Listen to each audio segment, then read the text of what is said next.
আসেন। ভাইরা আছেন যারা পাশে দাঁড়িয়ে আছেন মেহমান বসে যাবেন। যারা ভলেন্টিয়ার ভাইরা আছেন অবশ্যই তাদের বসার জায়গা করে দিবেন, অবশ্যই তাদের বসার জায়গা করে দিবেন।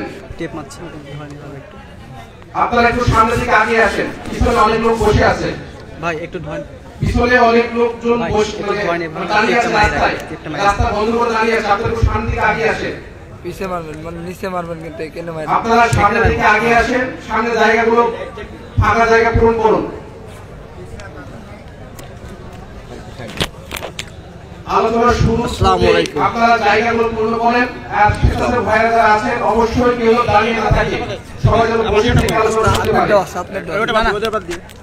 আমি চলে যাবো, ওটা দিয়ে পরে ঝামেলা করবি। আচ্ছা, ওটা বাদ দিও। হ্যাঁ, কোনো সময় দেয় না কেউ আমারটা। এই যে এই যে এটা বাদ, এটা পরে আমি হ্যাঁ এবার আপনারা পরস্পর কথা বলেন না। এখনো অনেক লোকজন দাঁড়িয়ে আছে, ভাই মেহেরবান করে বসে যান। দাঁড়িয়ে থাকলে একটা বিশৃঙ্খলা দেখা যাচ্ছে।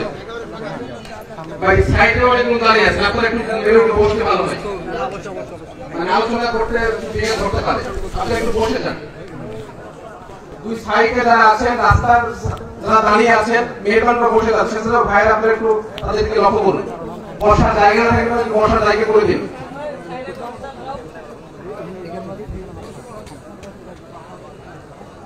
চলবে চলবে, ভালো লাগবে আর মারতে হবে না, যুদ্ধ হবে না। ওটা লাগলে কিন্তু আর সাউন্ডটা ইয়ে হয়ে যাবে, যদি কন্ট্যাক্ট হয়ে যায় ওটার সাথে। দিন দিন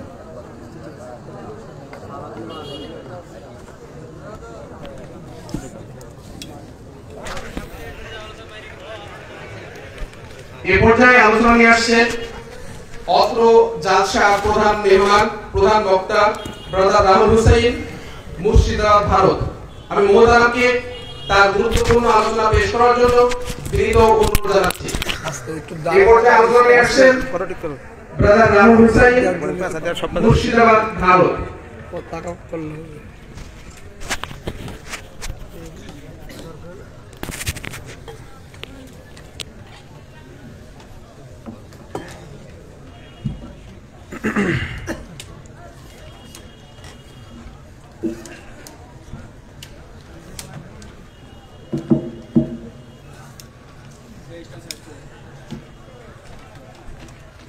السلام عليكم ورحمة الله وبركاته. إن الحمد لله نحمده ونستعينه ونستغفره ونعوذ بالله من شرور أنفسنا ومن سيئات أعمالنا من يهده الله فلا مضل له ومن يضلل فلا هادي له واشهد ان لا اله الا الله وحده لا شريك له واشهد ان محمدا عبده ورسوله اما بعد فان خير الحديث كتاب الله وخير الهدي هدي محمد صلى الله عليه وسلم وشر الأمور محدثاتها وكل محدثة بدعة وكل بدعة ضلالة وكل ضلالة في النار. أعوذ بالله السميع العليم من الشيطان الرجيم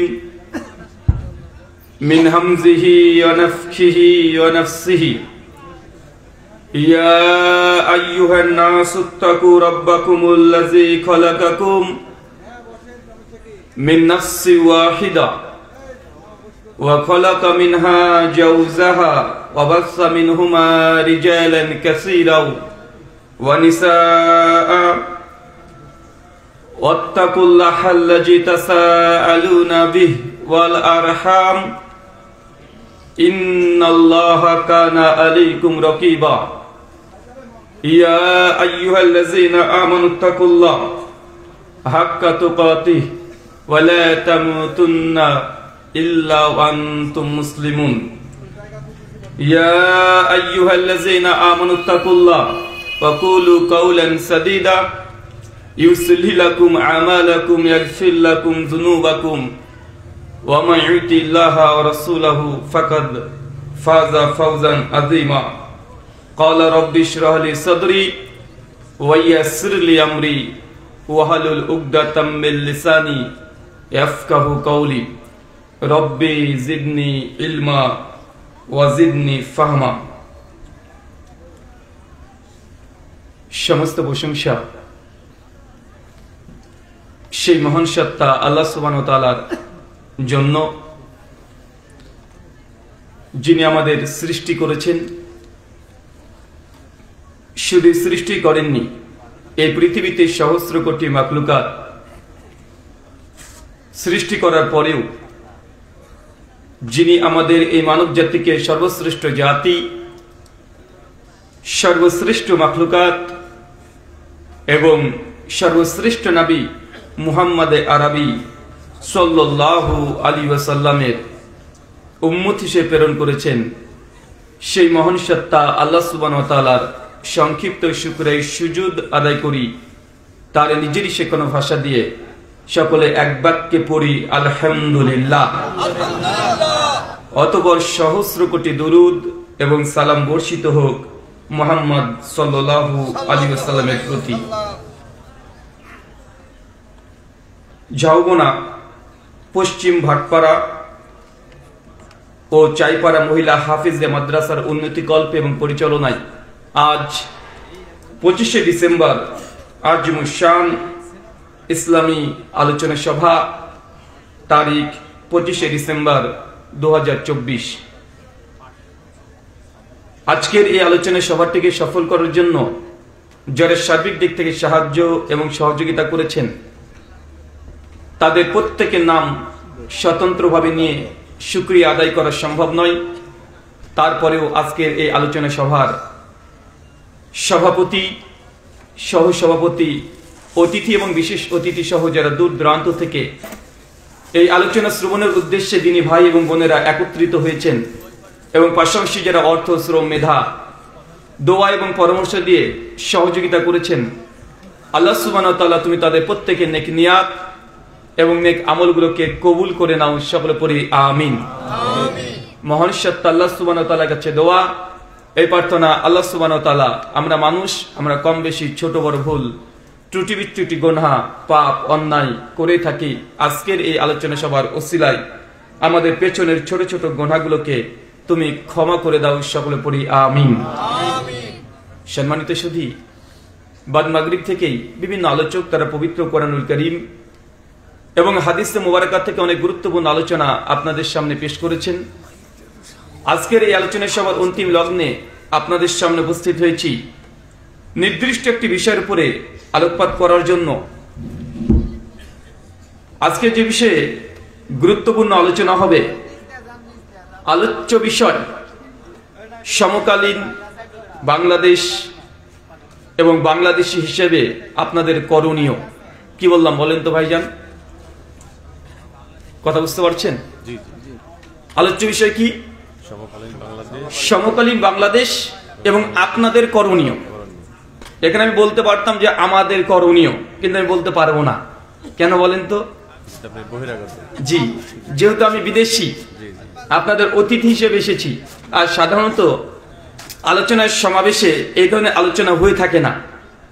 আলোচনা হয় বিভিন্ন আদেশ, উপদেশ, নির্দেশ, হালাল হারাম, জায়েজ নাজেজ, জান্নাত জাহান্নাম, শিরক বিদআত তাওহীদ সুন্নাহ, এগুলো আলোচ্য বিষয় হয়। কিন্তু ব্যতিক্রম ধর্মী আলোচ্য বিষয় সমকালীন বাংলাদেশ এবং আপনাদের করণীয়। এইখানে আপনাদেরকে বোঝানোর চেষ্টা করব, কারণ আমি বাংলাদেশে মোটামুটি কম বেশি আপনারা এখানে যতজন মানুষ প্রেজেন্ট আছেন, আজকে উপস্থিত আছেন, আপনারা যতটা না বাংলাদেশকে চেনেন, আমি হলফ করে বলতে পারি আপনাদের চাইতে একটু হলেও আমি বেশি চিনি। বাংলাদেশের 64টা জেলা, 524খানা কমপক্ষে থানা আছে। এমন কোনো জেলা নেই যে জেলাতে আমরা যাই নাই এবং মানুষের সঙ্গে কথা বলি নাই। তার মানে কম বেশি আপনারা বাংলাদেশের নাগরিক হলেও, আমি বিদেশি মেহমান হলেও কম বেশি খোঁজ খবর আমার কাছে থাকে। আর বাংলাদেশে এবছর যখন সর্বপ্রথম আসি, তো দেখা যাচ্ছে বাংলাদেশের মানুষের মধ্যে একটা নতুন স্বাধীনতার যে চেতনা, আনন্দ, উল্লাসিত, তারা খুব চেহারাগুলো দেখে ভালো লাগছে। মনে হচ্ছে যে আপনারা স্বাধীন হয়ে গেছেন, স্বাধীনতা অর্জন করেছেন।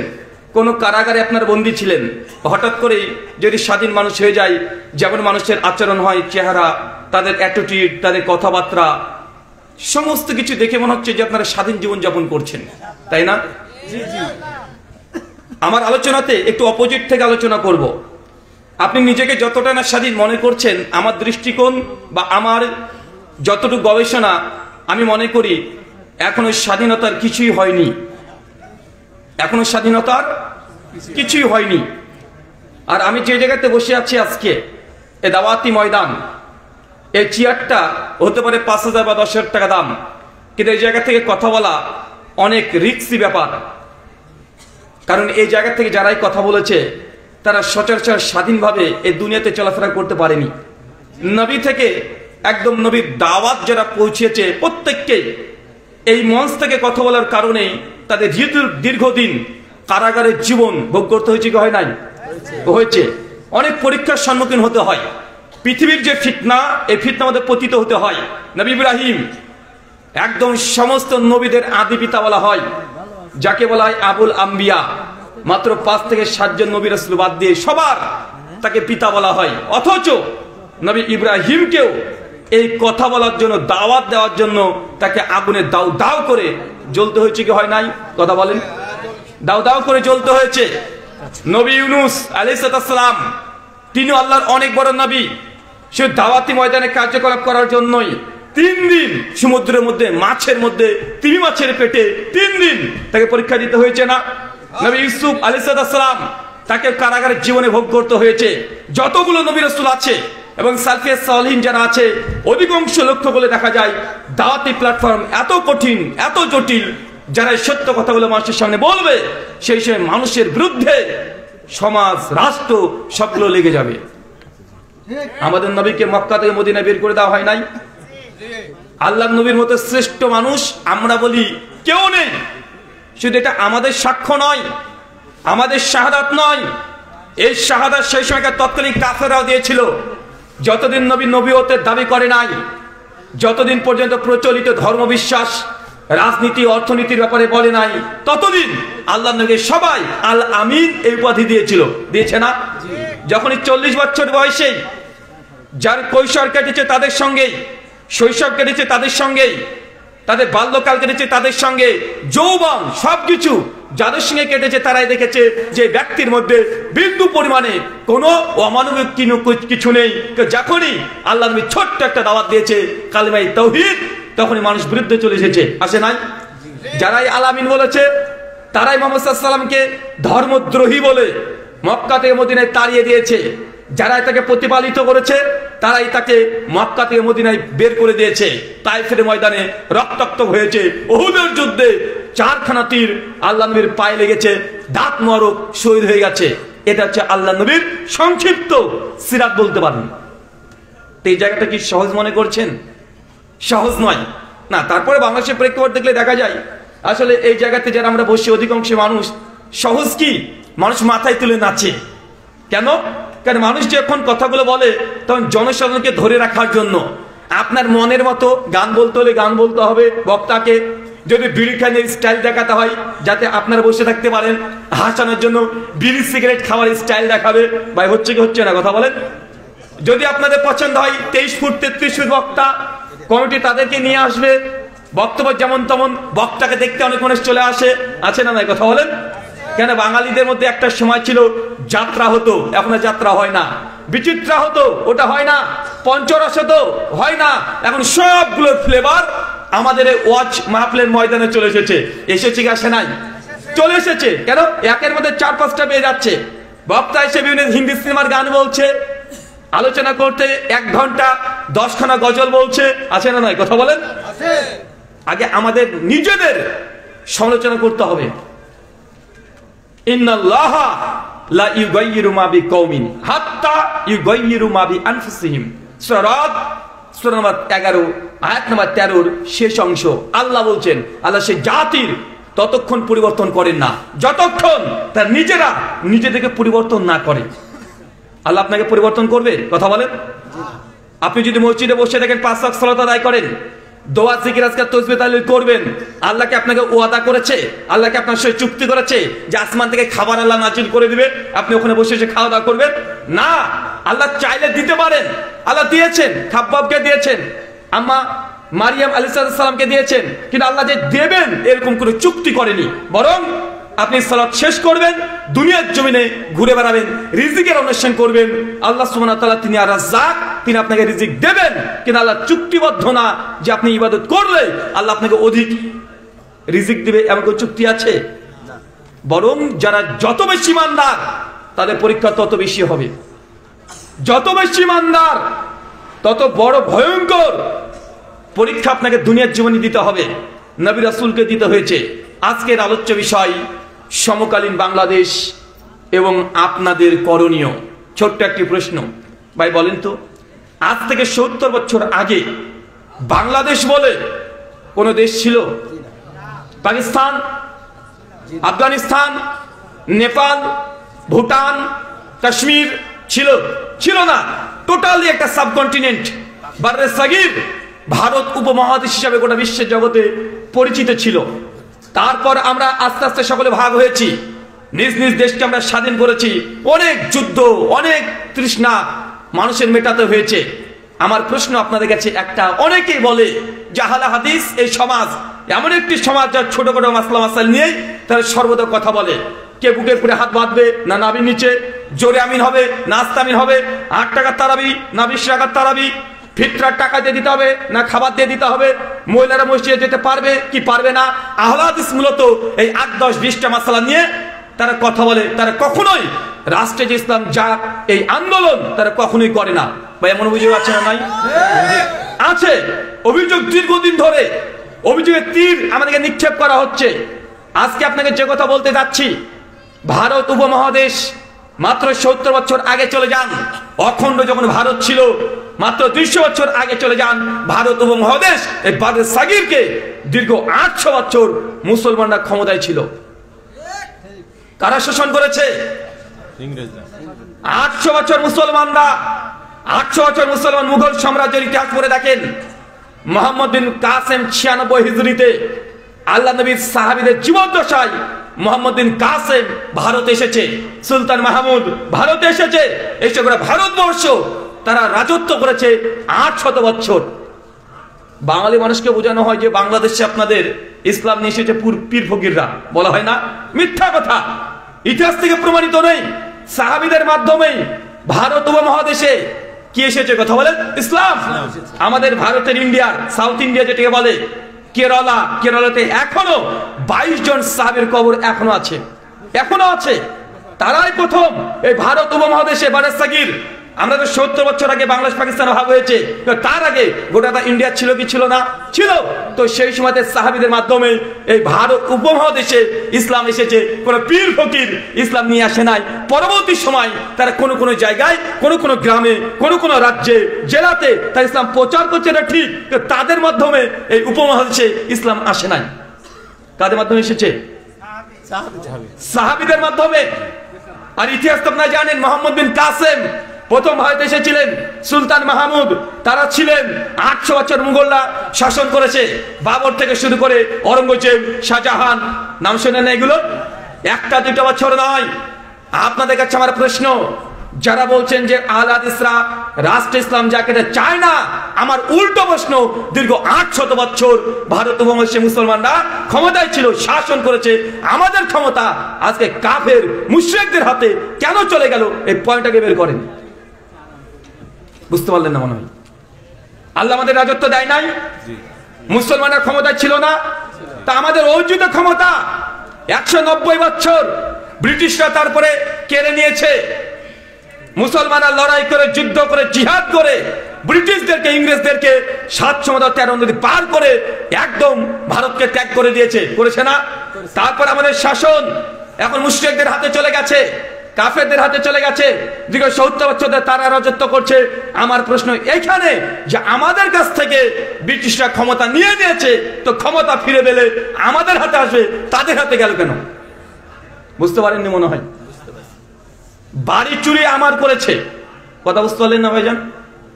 আমি বাড়ির মালিক, আমার বাড়ি চুরি করছে পাশের একজন ব্যক্তি, আমি লড়াই করলাম, তো বাড়ির মালিক কে হবে? আমি হব না যে চুরি করছে সে হবে? তো আমরা তো তা হয়নি, হয়েছি নাকি? আর ক্ষমতা ছিল 800 বছর মুসলমানদের। যদি বারাসাগির গোটাটা পাওয়ার কথা, কারা পাওয়ার কথা? মুসলমান। কিন্তু পেয়েছে কারা? অন্য কেউ। আপনার কাছে এটাই বোঝানোর চেষ্টা করছি আপনাকে, আপনি বোঝার চেষ্টা করেন আল্লাহ রাজত্ব দিয়েছে, কিন্তু রাজত্ব আমরা কেন ধরে রাখতে পারিনি? কেন ধরে রাখতে পারিনি? পয়েন্ট যতক্ষণ বের করতে না পারবেন ততক্ষণ এই ভারত উপমহাদেশে মুসলিমদের কোনো বিপ্লব ঘটানো সম্ভব নয়। আমার কথা মনে আপনার বুঝতে পারছেন না? এই স্যারে কথা বলছি কেন ভাই?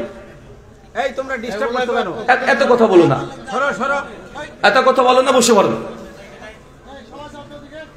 শোনেন, আরেকটা দেশের কথা বলি। আচ্ছা, স্পেন, এই দেশটার নাম শুনেছেন? আচ্ছা, স্পেনে মুসলমানরা কতদিন ক্ষমতায় ছিল? প্রায় 700 থেকে 800 বছর স্পেনকেও রাজত্ব করছে মুসলমানরা। স্পেনের 700-800 বছর ইতিহাস দেখেন, একদম কর্ডোবা থেকে শুরু করে সবগুলো মুসলমানরা রাজত্ব করেছে।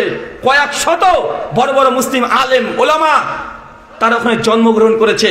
800 বছর মুসলমানরা শাসন করার পরে আজকে কয়েকশো বছর থেকে মুসলমানের হাতে ক্ষমতা নাই তো নাই। এখন প্রকাশ্যে স্পেনে আজান দেওয়াটাও নিষিদ্ধ ঘোষণা করা হয়েছে, করা হয় না? আপনি বাংলাদেশি, আপনি যদি মনে করেন স্পেনে ভিসাতে যাবেন, আপনি শত চেষ্টা করেন, যদি এমবেসিতে চলে যান একবার, পাসপোর্ট দেখায় যদি বাংলাদেশি, নামের আগে মোহাম্মদ আর ছবিতে যদি দাঁড়িয়ে থাকে, আপনি লাথি মেরে ওই এমবেসি বের করে দিবে, ভিসা দিবে না। অথচ ওই দেশটা কত বছর শাসন করেছি? 700 বছর, প্রায় 700 থেকে 800 বছর। কিন্তু সেই দেশে মুসলমান আজকে আজান দিতে পারে না। আপনারা ব্রাজিল আর আর্জেন্টিনা নিয়ে খুব লাফালাফি করেন, তাই না? ব্রাজিল আর আর্জেন্টিনা জার্সি, বাড়ির ছাদে পরে আপনার পতাকা, বাড়ির রং করেছেন একদম ব্রাজিল আর আর্জেন্টিনা। যখন খেলা হয় শেষে বাংলাদেশে ছিলাম, ওরা ঢাকাতে কয়েক লক্ষ প্রজেক্টর ভাড়া করে বাঙালি মুসলমান খেলা দেখেছে না ভাইজান? ব্রাজিল আর্জেন্টিনা নিয়ে মারামারি করেছে মুসলমান, মারামারি করেননি আপনারা? করেছেন। অথচ আপনি ব্রাজিল অথবা আর্জেন্টিনার বাংলাদেশ থেকে অ্যাপ্লিকেশন করেন ভিসার, দেখেন আপনাকে কতবার আপনার ভিসাকে ক্যান্সেল করে। আপনি যাকে নিয়ে মাতামাতি করছেন তারা আপনাকে কুকুরের চাইতেও নিকৃষ্ট মনে করে। আপনি মাতামাতি করছেন কি করছেন না? করছেন। এই সামগ্রিক গোটা বিশ্ব জগৎ, প্রত্যেকটা রাষ্ট্রের কথা যদি আপনাকে বলতে যাই, একটা সময় ছিল 700 থেকে 800 বছর আগে মুসলমানরা অর্ধ পৃথিবীকে রাজত্ব করেছে। এই জন্যই 56খন ইসলামী সংখ্যাগরিষ্ঠ রাষ্ট্র এখনো দুনিয়াতে বিদ্যমান আছে না নাই? অথচ গোটা বিশ্ব জগতে যারা ধর্মের জন্য নির্যাতিত, তারা কারা? কে ধর্মের জন্য নির্যাতিত হয়? কোন হিন্দু সনাতনীকে দেখেছেন? কখনো তার নির্যাতন হয় না। কোন খ্রিস্টানকে দেখেছেন? না। ইহুদিকে দেখেছেন? না। বৌদ্ধকে দেখেছেন? না। ধর্মের জন্য যারা নির্যাতিত তারা মুসলমান। তারা মুসলমান পরিষ্কার। শিখরা দাড়ি রাখে, গোটা বিশ্বের মানুষ থেকে সম্মান করে। শিখরা পাগড়ি বাঁধে, গোটা বিশ্বের মানুষ থেকে সম্মান করে। মুসলমান দাড়ি রাখে, জঙ্গি বলে, আছে না নাই? মুসলমান পাগড়ি বাঁধে, আগে থেকে বলে দেখ বিন লাদেনের মতো লাগছে, বলে কি বলে না? কথা বলেন। তার সম্পূর্ণ নামটাও নেওয়া যাবে না। যে সম্পূর্ণ নামটা যদি নেই, ইউটিউবার যারা রেকর্ড করছে, ফেসবুক যারা রেকর্ড করছে, রেস্ট্রিকশন দিয়ে দিবে, মানে ভিডিও ডিলিট করে দিবে, নামটাও নিতে দিবে না। কথা বুঝতে পারছেন না ভাইজান? তো এই যে পরিস্থিতি, প্রেক্ষাপট কেন হলো? গোটা বিশ্ব জগতে মুসলিম জাতি আজ নির্যাতিত, নিষ্পেষিত, লাঞ্ছিত, বঞ্চিত, পদদলিত। কারণ কি? কারণ বের করতে হবে। কথা বুঝতে পারলেন না? আল্লাহ তো রাজত্ব দিয়েছে আমাদেরকে। আল্লাহ কোরআনে বলছে কুনতুম খয়রা উম্মাহ, তোমরা হচ্ছে সর্বশ্রেষ্ঠ জাতি। এই জাতির দিকে তাকালে মনে হয় সর্বশ্রেষ্ঠ জাতি কি? এরা হচ্ছে নির্যাতিত জাতি। সব দিক থেকে তারা আজকে পিছিয়ে আছে। রাজনীতি, অর্থনীতি, সমাজনীতি, শিক্ষা, বিজ্ঞান, সংস্কৃতি, সব দিক থেকে মুসলিম জাতি আজকে পেছনে আছে না নাই? আছে না নাই? আছে। অথচ 300 বছর 400 বছর আগে চলে যান, বিজ্ঞান সায়েন্সের প্রথম যুগের কথা চিন্তা করেন, অধিকাংশ সায়েন্সের মূল বিদ্যাগুলো মুসলমানরাই আবিষ্কার করেছে। করেছে কি করে নাই?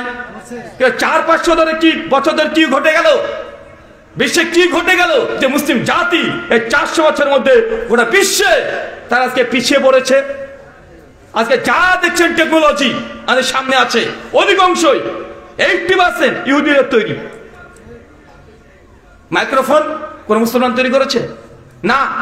ওই যে মোবাইল চলছে, মাইক্রোসফট মালিককে ইহুদি। ক্যামেরা লেন্স কে আবিষ্কার করেছে? ইহুদি। যা দেখবেন চতুর্দিকে একদম দখল করে রেখে দিয়েছে। এক ধাপ তাদের কাছ ছাড়া আপনি যেতে পারবেন না। বাঙালি মুসলমান আমরা এটাও জানি না, যখন ফিলিস্তিনি মুসলিমদের উপরে আক্রমণ করা হলো আমরা বয়কট করলাম ইহুদিদের পণ্য। করেছি না ভাইজান? বয়কট করেছেন, কতটা করেছেন কে জানে, কিন্তু ফেসবুক আমরা সকলে বয়কট করেছি, অথচ ফেসবুক এটার মালিকও ইহুদি। বুঝতে পারলো না মনে হয়?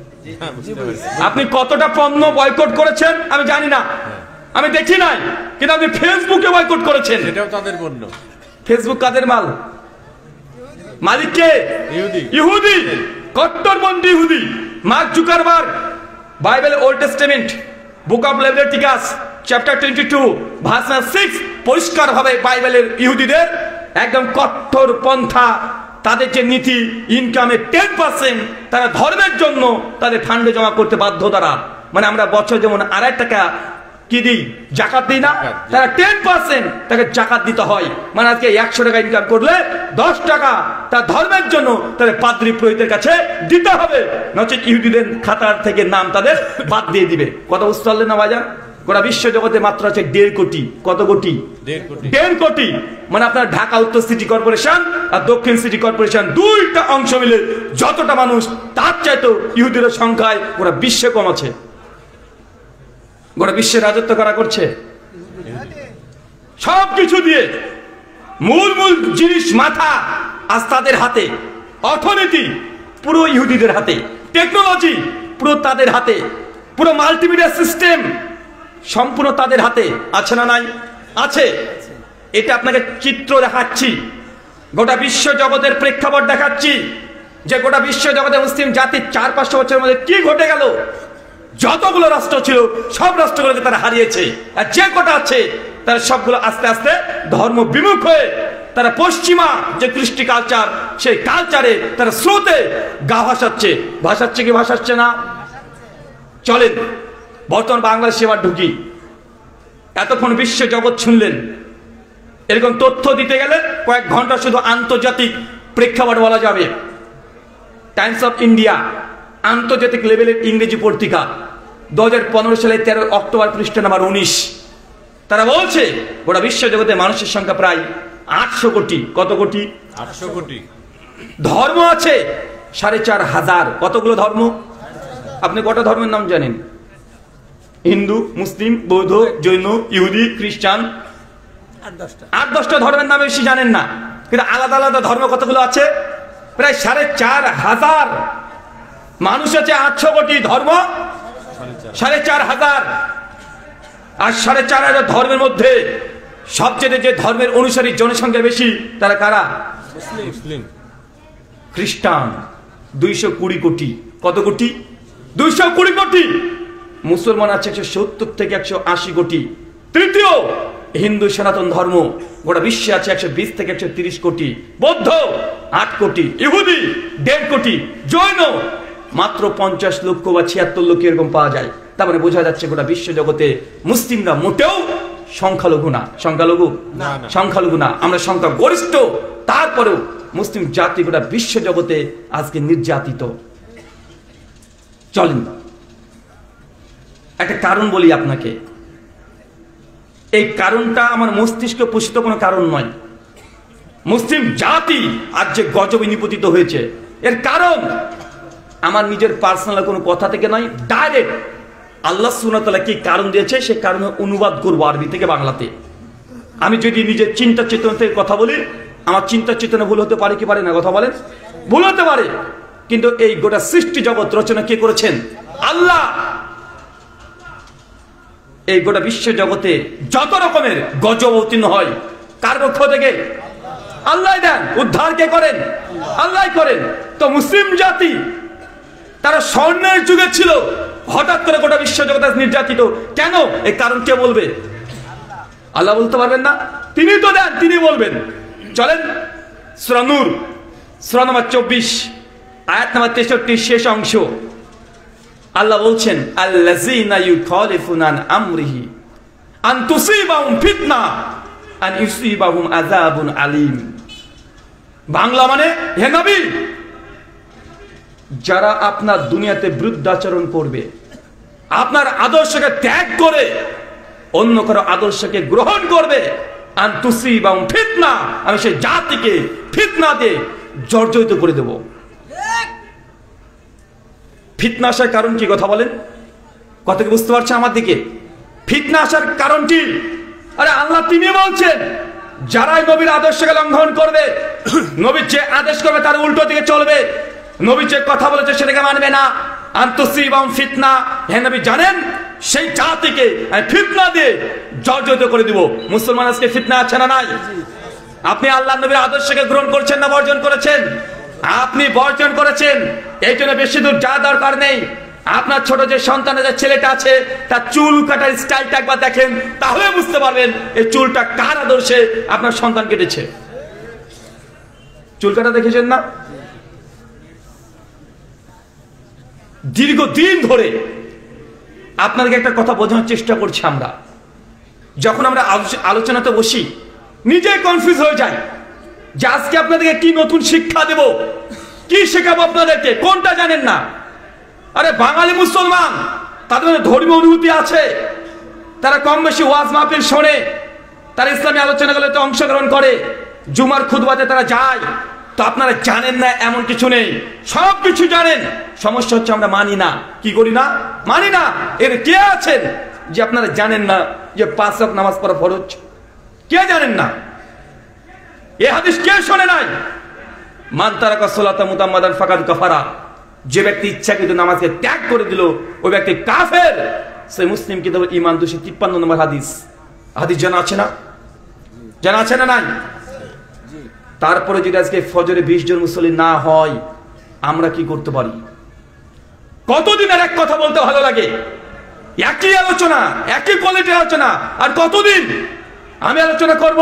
আমার পূর্বে যিনি আসলেন তিনি একই আলোচনা, তার পূর্বে বক্তা একই আলোচনা, জুমার খুতবা, এই নামাজ, হজ, যাকাত, দান, সদকা একই জিনিস। আর কতবার আপনাদেরকে বলা যায়, দীর্ঘ 34 বছর ধরে শেখ আব্দুর রাজ্জাক বিন ইউসুফ হাফিজাহুল্লাহ বাংলাদেশের টেকনাফ থেকে তেতুলিয়া পর্যন্ত একই বক্তব্য বারবার তিনি দিয়ে আসছেন। আপনারা জানেন না? তিনি বলছেন নেসাউন কাসিয়াতুন আরিয়াতুন, ওই নারী জাহান্নামে যাবে যে পোশাক পরে উলঙ্গ। হাদিস জানা আছে না নাই? জানা আছে। তারপরেও যদি আপনি আপনার মেয়েকে উলঙ্গ পোশাক কিনে দেন, তুমি যদি তোমার স্ত্রীকে উলঙ্গ পোশাক পরে রাস্তাতে নিয়ে ঘুরে বেড়াও, আমরা কি করতে পারি? আপনার হাদিস জানা নাই এমনটা নয়। দীর্ঘদিন ধরে একই হাদিসের বারবার আপনাদেরকে বলা হচ্ছে, জেনে বুঝে কেউ যদি 1 টাকা সুদ খায়, মায়ের সঙ্গে জেনা করলে যে পাপ হয়, আপনি একাই সে পাপ করছেন। এই হাদিস জানা আছে না? তারপর যদি সুদী ব্যাংকে চাকরি করেন, তারপর যদি সুদে টাকা নেন, তাহলে আমরা কি করতে পারি? আমরা আপনাদেরকে জোর করতে পারি না। চাচা আপনি হাদিস জানেন, লা ইয়াদখুলুল জান্নাহ, ওই ব্যক্তি জান্নাতে যাবে না আল কাতে, যে রক্তের সম্পর্ককে ছিন্ন করেছে। হাদিস জানা আছে না? রক্তের সম্পর্ক ছিন্ন করি জান্নাতে যাবে না। তুমি বড় ভাই, তোমার বোনের বিয়ে হয়ে গেছে 5 বছর হলো, তোমার বাপ হলো মৃত্যুবরণ করেছে 2 বছর আগে, তোমার বোন এসে বলছে যে ভাই জমির ভাগ চাই, তুমি সঙ্গে সঙ্গে বোনকে বলছে খবরদার জমি বলে বাড়িতে আসবি না, যদি আসিস তোর সঙ্গে কোনো সম্পর্ক নেই। মাত্র 2 কাঠা জমির জন্য বোনের সঙ্গে সম্পর্ক ছিন্ন করেছো, অথচ তুমি হাদিসটা জানো আত্মীয় সম্পর্ক ছিন্ন করলে জান্নাত যাওয়া যাবে না, জাহান্নামে যেতে হবে। 10 বার হজ করলে সারা জীবন যে নামাজ পড়েন তারপরেও আপনাকে জাহান্নামে যেতে হবে। হাদিস জানা আছে না? আছে। কতদিন বলা যায় আপনাকে? কতদিন একই জিনিস ঘুরে ফিরে একই হাদিস আপনার সামনে বলতে পারি আমরা? মানুষের বলতে বলতে একটা ধৈর্য থাকে যে এত কিছু বলছি, তারপর আপনারা মানতে চাচ্ছেন না। কিভাবে বললে আপনারা মানবেন? বক্তারা কত চেষ্টা করছে আমরা কাটা কাটা কথাই হবে না। আপনার সুর দিয়ে তাল দিয়ে আপনার বোঝানোর চেষ্টা করা হচ্ছে, তাও হচ্ছে না। গজলের মাধ্যমে বলছে, তাও হচ্ছে না। আপনাকে হাদিস নাম্বার, পৃষ্ঠা নাম্বার, লাইন নাম্বার পর্যন্ত বলে দেওয়া হচ্ছে, তারপর যদি আপনি না মানেন আমরা কি করতে পারি? ফাযাক্কির ইন্নামা আনতা মুযাক্কির লাস্তা আলাইহিম বিমুসাইতির। হে নবী, আপনার কাজ শুধুমাত্র মানুষের কাছে সত্য কথাগুলো প্রচার করে দেওয়া। জবরদস্তি করার জন্য আপনাকে দুনিয়াতে প্রেরণ করি নাই। সূরা গাশিয়া সূরা নম্বর 88 আয়াত নম্বর 20 এবং 21 আপনাদেরকে শুধু সতর্ক বার্তাগুলো বলে দিতে পারি, জোর করার অধিকার আমার নাই। তাই আপনি নতুন কিছু যে শিখবেন এমনটা নয়। তার জন্য আজকে এই ধরনের আলোচ্য বিষয় নিয়েছি, সমকালীন বাংলাদেশ আপনাদের করণীয়। বলেন তো আযাব গজব আসার কারণ আল্লাহ কি বললেন কোরআনে? কথা বলেন। রাসূলের আদর্শকে লঙ্ঘন করা। আপনি এই কারণটাকে ছোট মনে করছেন। জি, আল্লাহ সাদা দুনিয়াটাকে তৈরি করেছেন এই জন্য নয়। দুনিয়াটাকে আল্লাহ তৈরি করেছেন তার ইবাদতের জন্য। দুনিয়াকে আল্লাহ সুবহানাহু ওয়া তাআলা আপনার মন মর্জি খেলে বানানোর জন্য তৈরি করে নাই। এই সৃষ্টি জগৎকে আল্লাহ রচনা করেছেন তার শুধু ইবাদত হবে, আর ইবাদতের পদ্ধতি হবে রাসূল যেভাবে দেখিয়েছে সেইভাবে। কিন্তু আপনি রাসূলের আদর্শকে সব জায়গায় আজকে প্রত্যাখ্যান করেছেন কি করেন নাই? করেছেন। আল্লাহ তার জন্য বলছে গজব দিয়ে একদম তোমাদের ফিতনা দিয়ে জর্জরিত করে দিব। এই আয়াত আপনি এইভাবে বুঝবেন না। চলেন ইয়াতের প্রেক্ষিতে একটা হাদিস আপনাকে শোনাই। সহিহুল বুখারী কিতাবুল জিহাদ হাদিস নাম্বার 3039, সিরাত ইবনে হিশাম দ্বিতীয় খণ্ড পৃষ্ঠা নাম্বার 425 থেকে 452 পৃষ্ঠা। দীর্ঘ আলোচনা করা হচ্ছে উহুদের যুদ্ধকে কেন্দ্র করে। আপনাকে একটা কথা তার আগে বলে দিই, ইসলামের ইতিহাসে যতগুলো যুদ্ধ জিহাদ হয়েছে সবচাইতে মর্মান্তিক ভয়ঙ্কর জিহাদের নাম হচ্ছে উহুদের জিহাদ। কিসের বলেন তো? উহুদের। কেন? কারণ এই যুদ্ধে আল্লাহ নবী দাঁত মোড়ক শহীদ হয়েছে। এই যুদ্ধে ৭০ জন বড় বড় সাহাবী শহীদ হয়ে গেছে। এই যুদ্ধে আমির হামজা শহীদ। এই যুদ্ধে সাইদ বিন মুসাইব শহীদ, হানজালা শহীদ, জাবির বিন আব্দুল্লাহ পিতা শহীদ। ৭০ জন সাহাবী এই যুদ্ধে শহীদ। চলেন উহুদের যুদ্ধ আপনাকে সংক্ষিপ্ত এক সাইডে রাখি, আর বর্তমানে বাংলাদেশের প্রেক্ষাপট এক সাইডে রাখছি। দেখেন তো বাংলাদেশের চিত্রের সঙ্গে 1400 বছর আগেকার উহুদের যুদ্ধ মিলছে কিনা। হাদিস নাম কথা বললাম, সহিহ বুখারী 3039 নম্বর হাদিস মুক্তাসার আসছে। আল্লাহ নবী হঠাৎই উহুদের যুদ্ধের কয়েকদিন পূর্বে তিনি স্বপ্ন দেখছেন যে উহুদের প্রান্তে আল্লাহ নবীর সাহাবীরা রক্তাক্ত অবস্থায় পড়ে আছে। আল্লাহ ঘুম ভেঙে গেছে, চট করে উঠে পড়েছে। নবী বুঝতে পারছেন যে উহুদের যুদ্ধে যদি আমরা যাই তাহলে আমার সাহাবীদের উপর আক্রমণ হবে, নির্যাতন করা হবে, তাকে শহীদ করে দেওয়া হবে। আল্লাহ স্বপ্ন দেখেই সাহাবীদের সঙ্গে চলে গেলেন মসজিদে। মসজিদে সালাত আদায় করে পরামর্শ করছে যে সাহাবী আমার, স্বপ্নে আমি এই জিনিস দেখেছি, আমি নিশ্চিত উহুদের যুদ্ধে আমাদের বড় ধরনের ক্ষতি হয়ে যাবে এবার। কেন? কারণ বদরের যুদ্ধে মুসলমানরা কয়েক বছর আগে বিজয় লাভ করেছিল, আর কাফেররা মজবুত হয়ে একদম মাঠ ঘাট বেঁধে তারা এবার উহুদের যুদ্ধে আসছে। সাহাবীরা তখন ইয়া রাসূলুল্লাহ, আল্লাহ যেহেতু জিহাদকে ফরজ করেছে, যা হয় হবে, আমরা উহুদে যাব। সাহাবীদের জজবা দেখে আল্লাহর নবী তিনি প্রস্তুতি নিলেন জিহাদের, উহুদে যাবই। কিন্তু পরিকল্পনা, চিন্তা, চেতনাকে তিনি একটু পরিবর্তন করছেন। কেন? আগে থেকে তিনি দেখে নিয়েছেন যে যুদ্ধে মুসলিমদের ক্ষতি হয়ে যাবে। আর নবীরা যে স্বপ্ন দেখে, এই স্বপ্ন ওহী কি ওহী নয়? স্বপ্নটা ওহী। কেন? নবী ইব্রাহিম যে তার বেটাকে, সন্তানকে কুরবানি দেবে, আল্লাহকে ফেরেশতা জিবরিলের মাধ্যমে বলেছিল না। কিসের মাধ্যমে? স্বপ্নের মাধ্যমে। তো যারা আহলে কোরআন আছে, মুনকিরে হাদিস, হাদিসকে অস্বীকার করতে চায় যে শুধুমাত্র ওহী মানব, তো নবীদের স্বপ্ন তো ওহী। ওহী কি ওহী নাই? কথা বলেন। তা আল্লাহর নবী এই যে স্বপ্ন দেখলেন, এটা কি কোরআনে থাকবে না হাদিসে থাকবে? হাদিসে থাকবে। তো যারা বলছে আমরা কোরআন মানি হাদিস মানি না, তার মানে তারা ইসলামের একটা 50% জিনিসকে তারা অস্বীকার করছে। করছে কি করছে না? করছে।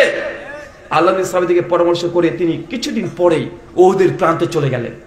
যাওয়ার পরে দেখছেন উহুদের মাঠ যারা আপনারা দেখেছেন, উহুদের পর্বত যারা আপনারা দেখেছেন, এখন তো মডার্ন সৌদি হয়ে গেছে, আগেকার প্রেক্ষাপট নেই। তারপরে দেখবেন উহুদের পাহাড়, একদিক দিয়ে ঢোকার গেট, একদিক দিয়ে বের হওয়ার গেট, মাত্র দুটো গেট আছে। কয়টা চাচা? দুটো গেট। মানে একবার যদি ঢুকে পড়েন, বের হওয়ার বিকল্প কোনো রাস্তা নেই। পেছন দিয়ে ঢুকলে ওই সামনে দিয়ে বের হতে হবে। আল্লাহ নিয়ে প্রবেশ করে দেখছে যে এইখানে যদি একবার আমরা আগে ঢুকে যাই আর কাফেরা যদি পিছ থেকে আসে, তাহলে যে কোনো ভাবে মুসলিমদের পরাজয় ঘটে যাবে। আল্লাহ নবী তখন প্ল্যান করলেন, যুদ্ধের রণকৌশল পরিবর্তন করলেন। আব্দুল্লাহ বিন জুবাইর একজন বিখ্যাত সাহাবী ছিলেন, কঠিন তীরন্দাজ সাহাবী। মানে তীর নিক্ষেপ করলে কখন লক্ষ্যভ্রষ্ট হতো না, এত পারদর্শী তীরে। কারণ সেই সময় তার কামান ছিল না। ছিল না কি কথা বলেন? সেই সময় কি কামান ছিল না? এর রকেট লঞ্চার ছিল না। যুদ্ধ অস্ত্র বলতে তরবারি আর তীর। 2024 সালে বসে সেই সিচুয়েশন, সে পরিস্থিতি আমরা কল্পনা করতে পারবো না। আজকে এই আধুনিক যুগ, টেকনোলজির যুগ, রাত যে কত ভয়ঙ্কর হতে পারে, আমরা রাতকে এখন আর ভয় করি না। করি কথা বলেন? রাত যে কত ভয়ঙ্কর হতে পারে আমরা বুঝতে পারি না এখন।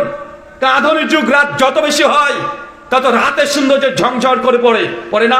ঢাকাতে চলে যাবেন, রাত যত গভীর, ঢাকার সৌন্দর্য তত বেশি বাড়তে থাকে, বাড়ে না?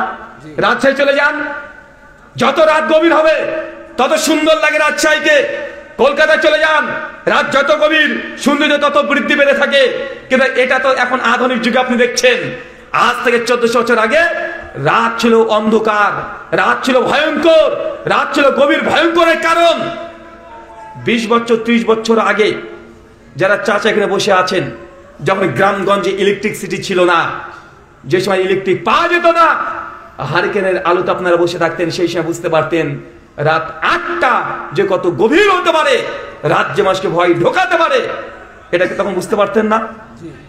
তো কেউ কল্পনা করেন 1400 বছর আগে লাইট তো দূরের কথা, হারিকেনের কাঁচ আবিষ্কার হয় নাই, বড় বড় এরোপ্লেন তো দূরের কথা, সাইকেল একটা হল টিউব আবিষ্কার হয় নাই। ধুধু প্রান্ত শুধু মরুভূমি আর মরুভূমি, ঠিক মতো মানুষ পানি পান করতে পারে নাই। আজকে তো গ্লাস থেকে পানি পান করছেন, সেই সময় সেই গ্লাসেরও সম্ভাবনা খুব কম ছিল।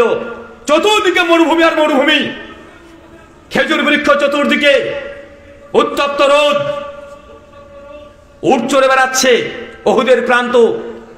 আল্লাহ নবী প্রবেশ করে এরকম পরিস্থিতি দেখছেন। আব্দুল্লাহ বিন জুবাইরকে নেতৃত্ব দিয়ে বললেন, তোমার সঙ্গে 50 জন সাহাবীকে দিচ্ছি। চাচা কতজন? 50 জন। আল্লাহ নবী বললেন যে উহুদের ওই পাহাড়ের একদম উপরে চূড়াতে তোমরা 50 জন দাঁড়িয়ে থাকবে, আর চতুর্দিকে ঘিরে তীরগুলোকে নিয়ে পজিশন নিয়ে দাঁড়িয়ে থাকবে। যখনই কাফেররা যুদ্ধ শুরু করে দিবে, উপর থেকে তোমরা তীর নিক্ষেপ করবে। আল্লাহ নবী এইভাবে পজিশন নিয়ে যাচ্ছে সাহাবীদেরকে। আল্লাহ নবী ঘোষণা করে দিলেন, শোনো, যদি দেখো যুদ্ধ করতে করতে মুসলমান নিচে জিতে গেছে, বিজয় অর্জন করেছে, কালেমার পতাকা উড্ডীন করে দিয়েছে, তারপরেও আমি নবী যতক্ষণ তোমাদেরকে আদেশ না করছি কেউ পাহাড় থেকে নিচে নামবে না। শোনো, যদি দেখো মুসলমানরা হেরে গেছে, তোমাদের ভাইয়েরা শহীদ হয়ে গেছে, আসমান থেকে চিল এসে তোমাদের ভাইয়ের শরীর থেকে রক্ত মাংস তুলে তুলে নিয়ে চলে যাচ্ছে, তারপর আমি নবী যতক্ষণ তোমাদের আদেশ না করছি ওই পাহাড়ের উঁচু থেকে কেউ নিচে নামবে না। চাচা বলেন তো কে বলছে কথা? আল্লাহ নবী আদেশ করেছেন সাহাবীদেরকে। সাহাবীরা সবাই 50 জন উঠে পজিশন নিয়ে দাঁড়িয়ে আছে। আলমের চাচা আমির হামজাকে বলছে, চাচা আপনি ওইখানে একদম তীর নিয়ে আর বন্দুক নিয়ে পজিশন নেন। জাবের বিন আব্দুল্লাহ পিতাকে একটা পজিশন দেয়, আলী বিন আবি তালেবকে একটা পজিশন দেয়, সাইদ বিন মুসাইবকে কালেমার পতাকা দায়িত্ব দেয় যে তোমার কাছে থাকবে কালেমার পতাকা। চতুর্দিক গোটা উহুদের মাঠ নবী যুদ্ধের সজ্জায় সজ্জিত করে রেডি হয়ে গেছে একদম। যুদ্ধ শুরু হবে। কিছুক্ষণ পরে উল্টো দিক থেকে কাফেরের দল বল বাহিনী একদম চলে আসছে। আবু সুফিয়ান, খালিদ বিন ওয়ালিদ যুদ্ধের নেতৃত্ব দিচ্ছেন কাফেরদের। 3000 উট, 1000 ঘোড়া, 4000 সৈন্য সামন্ত নিয়ে তারা মাঠে প্রবেশ করছে। যুদ্ধের নেতা হচ্ছে কাফেরদের খালিদ বিন ওয়ালিদ। কে বলেন তো? খালিদ বিন ওয়ালিদ। নামটা মনে পড়ছে? জি জি। উহুদের যুদ্ধ পর্যন্ত কাফের ছিল, ঈমান আনে নাই। খালিদ বিন ওয়ালিদ কে জানেন? তার নাম হচ্ছে সাইফুল্লাহ, বাংলা মানে আল্লাহর তরবারি। কার তরবারি? আল্লাহ। এখন আল্লাহর তরবারি কার দিকে আছে? কাফেরদের দলে আছে।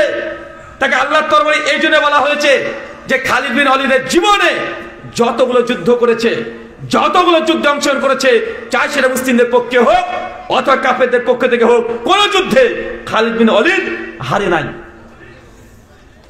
যখন কাফেরদের পক্ষে যুদ্ধ করেছে, কাফেররা জিতে গেছে। যখন মুসলিম হয়েছে, মুসলিমদের পক্ষ থেকে লড়াই করেছে, মুসলমানরা বিজয়। জাবির বিন আব্দুল্লাহ বলছেন, যখন খালিদ বিন ওয়ালিদ মৃত্যুবরণ করে, যখন তাকে গোসল করাতে আমি গিয়েছি, তখন দেখছি খালিদ বিন ওয়ালিদের শরীরটা এমন কোনো জায়গা নেই যে তীরের নিক্ষেপের কোনো ছিদ্র নেই, পুরো শরীরকে ঝাঁঝরা করে দিয়েছে।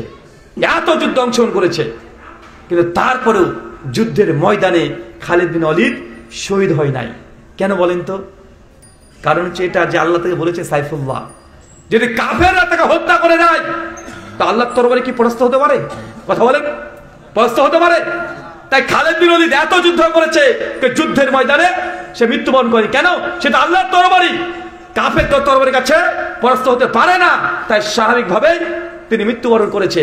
অথচ এই যুদ্ধে কাফেরদের পক্ষে আছে, কাফেররা পতাকা তুলে দিয়েছে, মুসলিমরা পতাকা তুলে দিয়েছে। পতাকা উত্তোলন মানে যুদ্ধ শুরু, তুমুল লড়াই। দুর্বল গতিতে কাফেররা ঢুকে পড়েছে, প্রায় 4000 সৈন্য নিয়ে মর্মান্তিক লড়াই চলছে।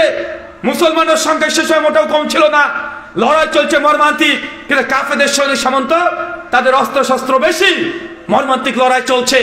আল্লাহ সুবহানাহু ওয়া তাআলা আসমান থেকে ফেরেশতা নাজিল করে দিলেন, চতুর্দিকে অন্ধকার করে দিলেন। মুসলমানরা সেই সুযোগে এমন ভাবে কাফেরদের সঙ্গে লড়াই শুরু করে দিলেন, কয়েক ঘন্টা লড়াই করে কাফেরদেরকে সব পরাস্ত করে দিয়েছে, সব নিচে শুয়ে আছে। হঠাৎ করে কাফেররা ছুটে উহুদের মাঠকে ত্যাগ করে, তারা মাঠ ত্যাগ করে পালাচ্ছে। কয়েক মিনিটে গোটা মাঠ ফাঁকা, একজনের কাফের নেই। উহুদের মাঠকে ত্যাগ করে তারা পালাচ্ছে। মুসলমানরা জিতে গেছে, মুসলমানরা বিজয়ের পতাকা তুলে দিয়েছে। যে কাফেররা পালিয়ে গেল, একজনও নাই। অত আল্লাহ নবী স্বপ্ন দেখে তাদের ক্ষতি হয়ে যাবে, কিন্তু আমরা জিতে গেলাম। বিজয় স্বাদ, আনন্দিত, তারা উল্লাসিত। তারা গনিমত গুলো কাফেরদের রেখে যাওয়া সব ছুটে ছুটে গনিমত কুড়াতে তারা ব্যস্ত হয়ে গেছে, তাকবীরের ধ্বনি দিচ্ছে, বিজয় উল্লাস করছে। যেমন ভাবে আজকে বাংলাদেশের মানুষ আপনারা আনন্দ উল্লাসিত করছেন। আপনারা আনন্দ করছেন না আজকে? আপনার উল্লাসিত না? কারণ কি? কেউ একজন পালিয়েছে। হ্যাঁ, উহুদের যুদ্ধে কেউ পালিয়েছে, কাফেররা সৈন্য সামন্ত নিয়ে পালিয়ে গেছে। এই জন্য মুসলমানরা বিজয় মনে করেছে, তারা আনন্দিত, তারা উল্লাসিত। যখনই পালিয়ে গেছে কাফেররা, তাদের মাল সম্পত্তি, গনিমতের মালগুলোকে তারা কুড়াতে শুরু করে দিয়েছে, আনন্দিত উল্লাসিত। বাংলাদেশের মানুষও কেউ একজন আজ দেশ থেকে পালিয়ে গেছে, এই জন্য আপনারাও আনন্দিত উল্লাসিত আছেন না? নাই কথা বলেন। সাহাবীরাও গনিমতের মাল তারা সংগ্রহ করতে শুরু করেছে। 5 তারিখে আপনারাও ঢাকাতে গিয়ে আপনারা গনিমত কুড়াতে শুরু করেছিলেন, মনে পড়ছে না? যাওয়ার তো কয়েক ঘন্টা পরে দখল করে নিয়েছেন, একদম সব ঢুকে পড়েছেন। হাঁস, মুরগি, মাছ কিছু বাদ দেন নাই। কিছু বাদ দিয়েছেন? কথা বলেন, কিছু বাদ দেন নাই। আরে ভাই, ওইগুলো নিয়েছেন, ভেতরের বাইরের ওগুলোকেও ছাড় দেন নাই। ওইগুলো নিয়েছিলেন না? কথা বলেন, নিয়েছেন। মানে আপনারা আনন্দিত, আজকে উল্লাসিত। তাই জেনে রাখবেন, যা ঘটেছে 5 তারিখ পর্যন্ত এখনো কিছুই ঘটে নাই। কেবল যাত্রা শুরু, কেবল রাস্তা চলা শুরু। এখনো 50% কাজ বাকি আছে। তারপরে 100% কাজ যখন কমপ্লিট হবে, তখনই এই বিজয়ের যে আনন্দ, সে আনন্দ করবেন। এখন আনন্দ কিসের? কি ঘটে গেছে? কিছু ঘটেছে? এখন তেমন কিছু ঘটেনি। 50% কাজ হয়েছে, আর একটা ঝাটকা দিয়ে 100% কাজ করে তারপরে মুসলমানরা আনন্দিত উল্লাসিত করবেন, তখন গেলা এটা প্রযোজ্য হবে। আপনারা এখন আনন্দ করতে শুরু করে দিয়েছেন। হ্যাঁ ভাই, কি আছে কিনা ওটা আপনার দেশ, আপনার ব্যাপার। ওটা আপনারা বুঝে নেবেন, আমি রাজনৈতিক বিশ্লেষণ করব না। আমি হাদিসটাকে সামনে রেখে বর্তমানে আপনাদের করণীয় কি সেটাকে বোঝানোর চেষ্টা করছি। সেই সময় আমি ছিলাম মালয়েশিয়াতে, আগস্টে 2 তারিখে ডক্টর জাকির নায়েকের সঙ্গে তার বাসভবনে নিজের বাড়িতেই সাক্ষাৎ করেছিলাম। অনেক আলোচনা হয়েছিল তার সঙ্গে। আর 3 তারিখে বাংলাদেশের জনপ্রিয় আলোচক শেখ মুজিবুর রহমান আজহারী হাফিজাহুল্লাহ মালয়েশিয়াতেই তার সঙ্গে সাক্ষাৎ হয়েছিল। আর গোটা বিশ্বের মিডিয়াগুলো সেই সময় বাংলাদেশকে ফোকাস করে আছে, কি ঘটবে কি ঘটবে কি হবে। প্রবাসীরা যোগাযোগ করতে পারে না সেই সময়, ছিল না ভাইজান? কিছু একটা ঘটবে, হঠাৎ করে গোটা বাংলাদেশকে দখল করে নিচ্ছে কারা? যুবক তরুণরা, স্কুল পড়ুয়া ছাত্র ছাত্রী, এরা বাংলাদেশকে গোটা দখল করে নেবে এমন একটা ভাব। 10 দফা 9 দফা 6 দফা সব বাদ দিয়ে বলছে 1 দফা। মানচিত্র চেঞ্জ করতে যাচ্ছে গোটা বাংলাদেশের। আমি তখন ভাবছি ওখান থেকে বসে যে কি ব্যাপার, বাংলাদেশের যুবকদেরকে তো আমি চিনি, এদের নারী নক্ষত্র সব জানা আছে আমার। এরা তো এই কোয়ালিটির না, এ তো রাষ্ট্র বুঝে না, ধর্ম বুঝে না। এরা স্কুল কলেজে যায়, অন্য কিছু বুঝে না। যারা আন্দোলন করছে, রাস্তায় নেমেছে, তারা কয়েকটা জিনিস বুঝে, যে কোনো মূল্যে গার্লফ্রেন্ডকে পটাবো কিভাবে, যা চিন্তা এটা। ভ্যালেন্টাইন ডেতে কিভাবে 2টো গার্লফ্রেন্ডকে সামাল দিব, এটা নিয়ে যা চিন্তা করে। আর কিছু আছে ও সারা দিন না ফ্রি ফায়ার পাবজি এটা নিয়ে ব্যস্ত, মানে এত নেশা। রাস্তাতে খেলতে খেলতে গুহের উপরে দাঁড়িয়ে আছে ঘন্টাখানেক ধরে, ও বুঝতেই পারে না। যেমন আছে না, কথা বলেন। যে তরুণরা এইসব নিয়ে ব্যস্ত, হঠাৎ করে রাস্তা নিয়ে বলছে কারণ কি? আমি কারণ খোঁজার চেষ্টা করছিলাম অনেক ধরে, যে কি ঘটে গেল হঠাৎ করে এমন পজিশন, গোটা বাংলাদেশের রাস্তাঘাট একদম শুনশান করে দিয়েছে। তো অনেকগুলো কারণের মধ্যে, কারণ তো অনেক ছিল, তো আমার কাছে যে কারণটা মনে হয়েছে যে আন্দোলনটা এত দ্রুত গোটা দেশব্যাপী হওয়ার একটা কারণ আপনাদের ওনার একটা ভুল সিদ্ধান্ত ছিল। আমি সব কথা খোলা করে বলতে পারবো না, আমি টাচ দিয়ে যাব, কেন? আমি মেহমান, সব কথা খুলে বলা সম্ভব নয়। সে ভুল সিদ্ধান্ত কি জানেন? 7 থেকে 10 দিন ইন্টারনেটকে বন্ধ রেখে দেওয়া। 7 থেকে 10 দিন ইন্টারনেট বন্ধ ছিল না? এই 10 দিন ইন্টারনেট বন্ধতে যে পরিমাণ কাজ এত দ্রুত হয়েছে, বন্ধ না করলে এত দ্রুত এই আন্দোলন রাস্তায় এসে নামতো না। ও 2-4 জন 10 জন ছাত্ররা ওরে আন্দোলন করতে শুধু, তো 10 দিন বন্ধ করার কারণে গোটা বাংলাদেশের মানুষের কাছে এই আন্দোলনের খবর পৌঁছে গেছে। কেন? ইন্টারনেট নাই। আরে আধুনিক যুগ, 1 ঘন্টা ইন্টারনেট না থাকলে যুবকরা মাথাতে কাজ করে না, করে? কথা বলে।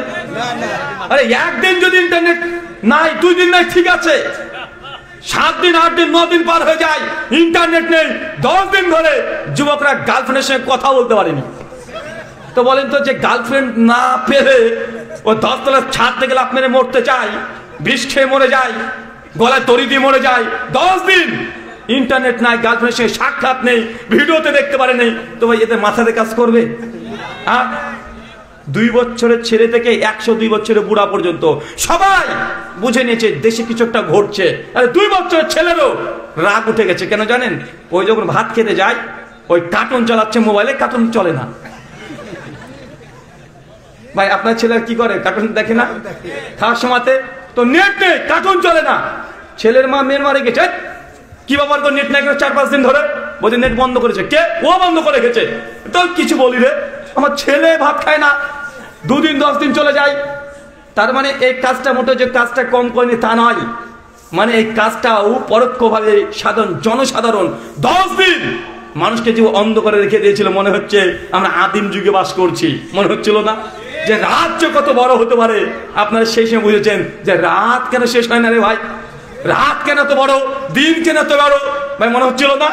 মানে এই যে সিচুয়েশন দীর্ঘ 16 বছর কি হয়েছে, ওটা রাজনৈতিক বিশ্লেষণ ওটা আপনি করবেন, আমি করতে পারবো না। তবে 10 দিন মানুষকে যে কষ্ট দেওয়া হয়েছে, এই কষ্টের আর মানুষের ক্ষোভে ভাসতে ভাসতে ভাসতে ভাসতে উড়ে চলে গেছে ওইদিকে। আর আপনি যতই আমাদেরকে গালি দেন না রে ভাই, আমরা হচ্ছে উদর। আমরা কি? আমরা উদর। আজ থেকে 20 বছর আগে তাসনিমকে নিয়ে নিয়েছি আমরা, রাজ রানীর মতো করে রেখে দিয়েছি। গোটা ঘুরে বেড়াচ্ছে না ভাইজান, যা মন চায় তাই করছে। তো আপনাদের যেগুলো দরকার নেই পচা জিনিস পাঠিয়ে দিবেন, আমরা সুন্দর করে রেখে দেবো, আপনার টেনশন করবেন না। কেন আমরা উদার মানুষ রে ভাই, যা দিবেন ভালো জিনিস পচা জিনিস যা মন চায় সেগুলো পাঠিয়ে দিবেন, কিন্তু আপনারা ভালো থাকেন। পচাগুলো দিয়ে হলেও বাঙালি মুসলমান আপনারা ভালো থাকেন, আমরা এটাই চাই। আল্লাহ সুবহানাহু ওয়া তাআলা বোঝার তৌফিক দান করে, সকলে বলি আমিন। সম্মানিত সুধী, আপনাকে যে কথা বলছি, উহুদের যুদ্ধের প্রথম রাউন্ড কি হয়েছে বলেন তো? কাফেররা মাঠ ত্যাগ করে পালিয়ে গেছে, মুসলমানরা বিজয় উৎসব পালন করছে, গনিমত নিয়ে ব্যস্ত হয়ে গেছে, আনন্দিত, তারা উল্লাসিত। যে পজিশন বর্তমানে বাংলাদেশের এখন আপনারা আছেন, খালিদ বিন ওয়ালিদ চলে যাচ্ছে, চিন্তা করছে কি ব্যাপার, যুদ্ধে হেরে গেলাম, খালিদ বিন ওয়ালিদ হেরে যাবে, এটা তো হতে পারে না, কেন হারলাম? কারণ বের করছে, অনেক চিন্তা করে দেখছে কেন যুদ্ধে হেরে গেলাম। দূর থেকে উঠের পিঠ থেকে তাকিয়ে দেখছে ওদের পাহাড়, দেখছে 50 জন মুসলমান সৈনিক দাঁড়িয়ে আছে তীর নিয়ে। খালিদ বিন ওয়ালিদ বুঝতে পারলেন যে আসল বিজয়টা মুসলিমদের হয়ে যাওয়ার কারণ 50 জন উঁচু থেকে তার নিচে তীর নিক্ষেপ করছিল। কাফের বাহিনী তাদেরকে দেখতেই পায়নি, টার্গেটই করতে পারে নাই, তার উপর থেকে তীর নিক্ষেপ করে নিচে কাফেরদেরকে ঝাঁঝরা করে দিয়েছে। খালিদ বিন ওয়ালিদ বুঝে নিলেন ওই কারণে আমাদের পরাজয়টা ঘটে গেছে, তা লক্ষ্যই করেনি তাদেরকে। ছুটতে শুরু করেছে, আবার পালিয়ে চলে যাচ্ছে কাফেরদেরকে নিয়ে, তাদের সৈন্য সামন্তকে নিয়ে চলে যাচ্ছে, অনেকটা দূরে চলে গেছে। এদিকে মুসলমানরা যে 50 জন পাহাড়ে ছিল, হঠাৎ করে যখন দেখছে যে মুসলমানরা বিজয়ের ধ্বনি উত্তোলন করতে শুরু করে দিয়েছে, গনিমতের মাল সংগ্রহ করছে, 50 জন সাহাবীর মধ্যে অধিকাংশের মধ্যেই মতভেদ সৃষ্টি করে ফেললো তারা। অধিকাংশে তারা বলছে আরে আমরা জিতে গেছি, চলো গনিমত সবাই নিয়ে নিচ্ছে, আমরা গনিমত গুলো নিয়ে নিই। এই বলে 50 জনের মধ্যে অধিকাংশ ছুটে পাহাড় থেকে নামতে শুরু করে দিয়েছে। 4-5 জন সাহাবী বলছে না, আব্দুল্লাহ বিন জুবাইর আমির নেতা যাকে করে দিচ্ছে নবী, তিনি বলছে খবরদার, এখনো কেউ নিচে নামবে না, আল্লাহ নবী এখন আদেশ করে নাই, খবরদার কেউ তোমার নিচে নেবো না, নবীর আদেশ আসলে তবে নিচে নামবে। সাহাবীদের অধিকাংশ বলছে আর আমরা যুদ্ধতে জিতে গেছি, ওই দেখো দেখো কাফেররা পালিয়ে যাচ্ছে, পাহাড়ে দেখতে পাচ্ছে তারা, তাই চলে গেছে অনেকটা দূরে, মুসলমানরা গনিমত ভাগ করে দিচ্ছে, আরে আমরা তো নেব, আমাদের তো দরকার আছে। আমিরের কথা না শুনে পাহাড় থেকে ছুটে লাফিয়ে চলে আসছে, গনিমত গনিমত করে চিৎকার মারছে আর নিচে নামতে শুরু করে দিয়েছে। খালিদ বিন ওয়ালিদ ছুটছে সৈন্যদেরকে নিয়ে, অনেকটা দূরে যাওয়ার পরে আবার তাকিয়ে দেখছে উহুদের পাহাড় এখন ফাঁকা, কেউ নেই, 4-5 জন ঘোরাঘুরি করছে। খালিদ বিন ওয়ালিদ দূর থেকে দেখতে পেলেন যে একদম ফাঁকা হয়ে গেছে, তিনি তার যুদ্ধের পরিকল্পনা চেঞ্জ করে নিলেন। সঙ্গে সঙ্গে ওইখানে কাফেরদেরকে সঙ্গে থামিয়ে দিলেন, এখানে থেমে যাও, আবার আমরা দ্বিতীয়বার মুসলমানদের উপরে শেষ একটা ছবল, একটা আক্রমণ করে দেখব। কাফেররা বলছে আমরা হেরে গেছি, আবার নতুন করে কিভাবে আক্রমণ করব? খালিদ বিন ওয়ালিদ বলছে ওই দেখো ওই পাহাড়ের উপরে 50 জন, একজনও নাই, 4-5 জন ঘোরাঘুরি করছে। নিঃসন্দেহে মুসলমানরা এখন আমরা যে গনিমতকে ফেলে এসেছি উহুদের মাঠে, তারা কোড়াতে পেছনকার গেট ত্যাগ করে সামনের দিকে চলে গেছে, তার মানে পেছন পুরোটাই এখন ফাঁকা, মুসলমানরা আনন্দ করছে সম্ভাব্য। খালিদ বিন ওয়ালিদের যুদ্ধের যে পরিকল্পনা, তার যে দূরদর্শিতা অনেক তীক্ষ্ণ ছিল। খালিদ বিন ওয়ালিদ বলছে আবারও তোমরা যুদ্ধের সজ্জায় সজ্জিত হও, যা আছে তাই নেবার প্রস্তুতি নাও, আবারও আমরা মুসলিমদের উপরে আক্রমণ করব। তারা প্রস্তুতি নিয়ে দুর্বল গতিতে, তীরন্দাজ গতিতে তারা ঘোড়ার উট চালিয়ে উল্টো দিক থেকে ওদের প্রান্ত থেকে এসে মুসলিম জাতির উপরে এমন ভাবে পড়ে গেল, কয়েক ঘন্টায় মুসলিমদের 70 জনকে শহীদ করে দিল। মুসলমানরা বিজয় করছিল, আনন্দিত, উল্লাসিত, পতাকা পতপত করে উঠছে, গনিমত নিয়ে ব্যস্ত। 1 ঘন্টা উল্টো দিক থেকে এমন ভাবে কাফেররা এসে মুসলিমদের উপরে হামলে পড়েছে, 70 জন মুসলমান এই যুদ্ধে শহীদ হয়ে গেছে। চতুর্দিকে রক্ত রক্ত, মুসলমানরা বুঝতে পারেনি পিছন থেকে আক্রমণ হয়েছে। আল্লাহ নবী ছটফট করছে, চতুর্দিকে ছুটে বেড়াচ্ছে। হঠাৎ করে দেখছে যে আমির হামজা একাই 4-5 জনের সঙ্গে লড়াই করছে। পিছন থেকে ওয়াসে এসে এমন ভাবে তাকে আক্রমণ করে দিল, বল্লম ঢুকে দিল নাভি বরাবর। আমির হামজা আল্লাহর সিংহ পুরুষ, ইসলামের ডান হাত, শক্তির দিক থেকে উল্টে পড়ে গেছে, শহীদ হয়ে গেছে। আল্লাহ নবী ছুটে চলে আসছে, চাচা শহীদ হয়ে গেছে। তার কাছে গিয়ে দেখছে আল্লাহ নবীর চাচা আর নেই। ওইদিকে তাকে দেখছে হানজালা, তাকেও মেরে দিয়েছে। সাইদ বিন মুসাইব ওকেও মেরে দিয়েছে, এক হাত কেটে দিয়েছে, পতাকা উল্টে পড়ে গেছে। আল্লাহ চিৎকার দিয়ে বলছে, আলী কালেমার পতাকা তুমি তুলে ধরো, তোমার কাছে পতাকা রাখো। আলী বিন আবি তালিব ছুটে গিয়ে কালেমার পতাকাকে তুলে ধরে দিয়েছে। চতুর্দিকে লাশ আর লাশ, একজন সাহাবী মারা যাচ্ছে, মানে তার একদম গলা পরে এমন ভাবে তরবারি মেরেছে অর্ধেক গলা কেটে গেছে, চিৎকার মারছে। তারপরে ইয়া রাসূলুল্লাহ, আল্লাহ নবী তার দিকে দেখছে যে তার অর্ধেক গলা নেই। আল্লাহ নবী ছুটে গিয়েছে তার কাছে, গিয়ে বসে তার মাথাটাকে তার কপালে যখন এই রাঙ্গে পড়ে রেখেছে, সঙ্গে আল্লাহ নবীর দিকে মিষ্টি একটা হাসি দিয়ে শহীদের মৃত্যু। এই ঘটনা যদি আপনাকে বলি, উহুদের যুদ্ধ, একজন নয় ৭০ জন সাহাবী আল্লাহ নবীর চোখের সামনে এসে মৃত্যুবরণ করছে। আল্লাহ নবীর সঙ্গে আছে 9 জন সাহাবী। কাফেররা টার্গেট যে মুহাম্মদকে যে কোনো মূল্যে এই যুদ্ধে মেরে ফেলতে হবে, যে কোনো ভাবে টার্গেট করে এসেছে। বারবার নবীকে লক্ষ্য করে তার তীর নিক্ষেপ করছে, একের পর এক তীর। 9 জন সাহাবী ছুটে এসে নবীকে গোল করে ধরলেন, ইয়া রাসূলুল্লাহ আপনি এর মধ্যে থাকবেন, আপনি খবরদার, আপনি এর বাইরে যান না। আপনাকে লক্ষ্য করে বারবার তীর নিক্ষেপ করছে। চতুর্দিকে লাশ, নবী ছটফট করছে। কখনো চাচার দিকে ছুটে যায়, কখনো হানজালার দিকে চলে যায়, কখন সাইদ বিন মুসাইবের কাছে চলে যায়। নবীর সাহাবীরা মৃত্যুবরণ করছে নিজের সামনে। আল্লাহ নবী এটা বেদনা সহ্য করতে পারছেন না যে আমার সামনে কিভাবে এই শহীদ মানে সাহাবীদেরকে মৃত্যু দিয়ে দিচ্ছে, হত্যা করে দিচ্ছে। তারপরে দেখাচ্ছে খালিদ বিন ওয়ালিদের নেতৃত্বে 50 থেকে 60 জন দলবদ্ধভাবে আল্লাহ নবীকে লক্ষ্য করে তীর নিয়ে তারা ছুটছে। আল্লাহ নবীর কাছে আছে মাত্র 9 জন। আল্লাহ নবীর সঙ্গে সাহাবীদেরকে বলছে, সাহাবী আমার, আজকে যারা তাদের সঙ্গে লড়াই করবে জান্নাতে তারা আমার সঙ্গে থাকবে। 9 জনের মধ্যে 7 জন দুর্বল গতিতে তারা ছুটে চলে গেছে, 7 জন তার সঙ্গে লড়াই করেছে। কিছুক্ষণ পরে তারা 7 জনই শহীদ। নবীর পাশে আর কেউ নেই, মাত্র 2 জন। কয়জন? মাত্র 2 জন। একটা নাম মনে রাখবেন, আবু তালহা ইবনু উবাইদুল্লাহ। আবু বকর রাদিয়াল্লাহু তাআলা আনহু যুদ্ধের পরে অনেক বছর পরে বলেছিলেন, আরে উহুদ তো আবু তালহার। কেন জানেন? উহুদের যুদ্ধের প্রথম থেকে শেষ পর্যন্ত আবু তালহা আল্লাহ নবীর সামনে দাঁড়িয়ে আছে, নবীর পেছনে। আবু তালহা সবসময় সামনে, নবীকে সামনে যেতে দেয় না। চতুর্দিকে নবী যখন ছুটে বেড়াচ্ছে, সাহাবীদের কাছে যাচ্ছে, যারা মারা গেছে তাকে দেখতে যাচ্ছে, কষ্ট বেদনা কেউ নেই, মাত্র 2 জন সাহাবী। আল্লাহ ছুটে বেড়াচ্ছে, কাফেররা লক্ষ্য করেছে একসঙ্গে, আবার 50-60 জন দলবদ্ধভাবে আল্লাহ নবীকে নিক্ষেপ উদ্দেশ্যে তীর নিক্ষেপ করতে শুরু করেছে। আবু তালেব ইবনে উবাইদুল্লাহ ছুটে গিয়ে আল্লাহ নবীর সামনে দিয়েছে, ইয়া রাসূলুল্লাহ আপনি মাথা নিচু করেন, আপনি মাথা তুলিয়েন না। আল্লাহ নবী মাথা নিচু করেন, আপনাকে লক্ষ্য করছে, তারা মেরে দিবে। ইয়া রাসূলুল্লাহ মাথা নিচু করেন। আল্লাহ নবীকে নিচু করে দিয়ে আবু তালেব সামনে দাঁড়িয়ে আছে। পরপর 50টা তীর নিক্ষেপ করেছে নবীকে লক্ষ্য করে। 39 খানা তীর আবু তালহার বুকে, পেটে, হাতে, পায়ে, চতুর্দিকে লেগে গেছে। 4 খানা তীর নবীর পায়ে এসে লেগেছে। পাথর নিক্ষেপ করেছে, নবীর দাঁত মরক অর্ধেক ভেঙে গেছে, ব্যথা যন্ত্রণা, পা থেকে রক্ত পড়ছে। এই সাহাবী নবীর সামনে দাঁড়িয়ে 39 খানা তীর ওরা শরীরে নিয়ে নিয়েছে। এটা উহুদের যুদ্ধ। কোন যুদ্ধ কথা বলেন? উহুদের যুদ্ধ।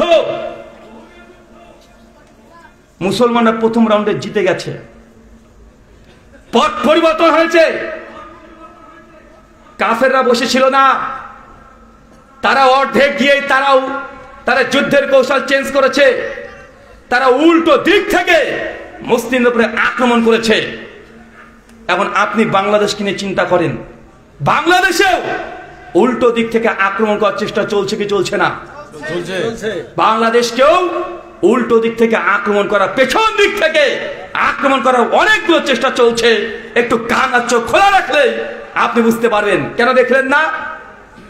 1 মাস আগেই তো, মাত্র তো 130টা দিন আজকে হলো, 2 মাস আগে হঠাৎ করে ঢাকাতে 2 থেকে 300 খানা ট্রাক ঢুকে পড়লো, দেখেন নাই? হঠাৎ করে আনসাররা আন্দোলন করতে শুরু করে দিল। চিটাগাং থেকে হঠাৎ করে কাউকে দাঁড় করে দিল, গোটা বিশ্বের মিডিয়াকে দেখাতে চাচ্ছে তারা যে বাংলাদেশে এমন রক্তযজ্ঞ চলছে, বাংলাদেশে মুসলমান সংখ্যালঘুদের উপর নির্যাতন করছে। এটা দেখতে পাচ্ছেন না? এগুলো কি? পেছন দিক থেকে আক্রমণের আবার চেষ্টা। তাই আপনারা বাংলাদেশ হিসাবে এখন আপনাদেরকে অনেক সাবধান এবং সতর্ক থাকতে হবে। সম্মানিত সুধী, এর চেয়ে উহুদের যুদ্ধ এত ভয়ঙ্কর, এত তীক্ষ্ণ বুদ্ধি দিয়ে আপনাদেরকে চলতে হবে, না চেত একটু যদি 19-20 আপনাদের হয়ে যায়, আপনাদের জন্য যতটা বিজয় অর্জন করেছেন তার চাইতে অনেক বড়, অনেক বিশাল ক্ষতি হয়ে যেতে পারে। ক্ষতি হতে পারে না? কথা বলেন। উহুদের যুদ্ধে প্রথমে তো জিতে গেছে, জিতে যাওয়ার পরে মুসলমানরা শহীদ হয়েছে 70 জন, পরাজয়ের গ্লানি ভোগ করতে হয়েছে।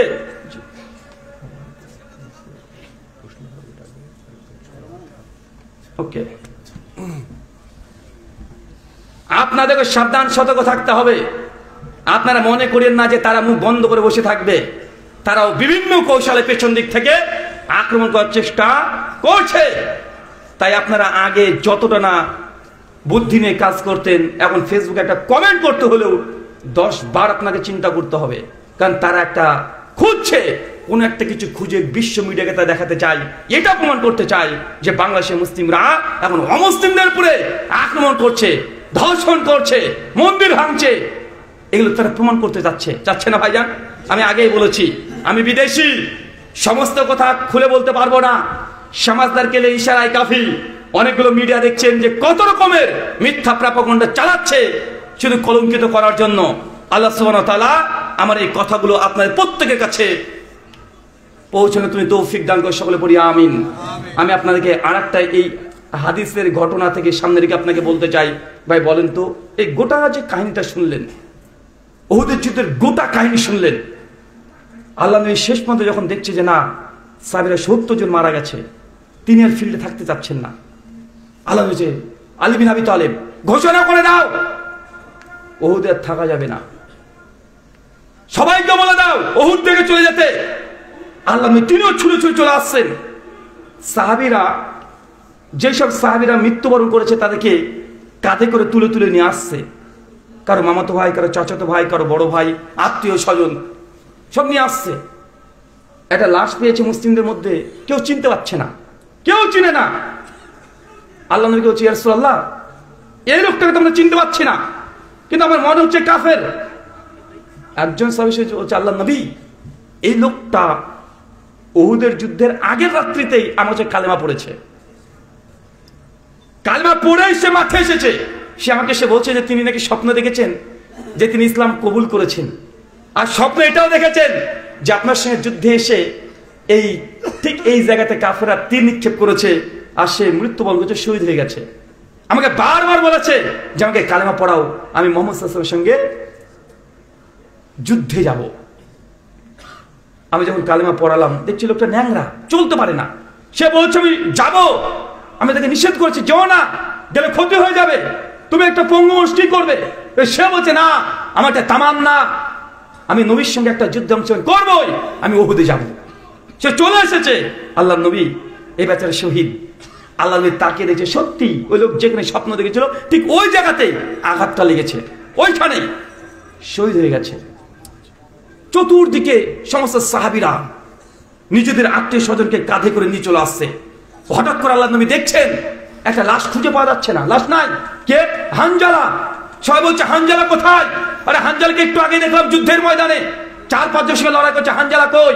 আল্লাহ নবী চিৎকার দিয়ে বলছে, হানজালা কই? আমার হানজালা কোথায়? হানজালা কি জানেন? মানে উহুদের যুদ্ধের রাত্রিতে সদ্য বিবাহ করেছে। সে মুসলিম 3008 নম্বর হাদিস। স্ত্রীর কাছে আছে, বাসর উদযাপন করছে। একটা পুরুষের জীবনের শ্রেষ্ঠ দিন। যখন শুনেছে যে উহুদে আল্লাহ নবী ডেকেছে, বাসরকে ত্যাগ করে ছুটে গিয়ে তরবারি নিয়ে যুদ্ধের ময়দানে অবতীর্ণ হয়েছে, যুদ্ধ করে শহীদ হয়ে গেছে। হানজালার লাশ খুঁজে পাওয়া যাচ্ছে না, কেউ পাচ্ছে না। একটু বাজে সাহেব বলছে, ইয়া রাসূলুল্লাহ, ওই দেখেন হানজালার লাশ। আল্লাহ নবী তাকিয়ে দেখছে হানজালার লাশ মাটি থেকে 3-4 ফুট উপরে ভাসছে, শূন্যর উপরে, শরীর থেকে টপ টপ করে পানি পড়ছে। আল্লাহ নবী সঙ্গে তাকিয়ে বলছে যে দেখো সাহাবীরা, আমার হানজালাকে ফেরেশতারা গোসল করাচ্ছে।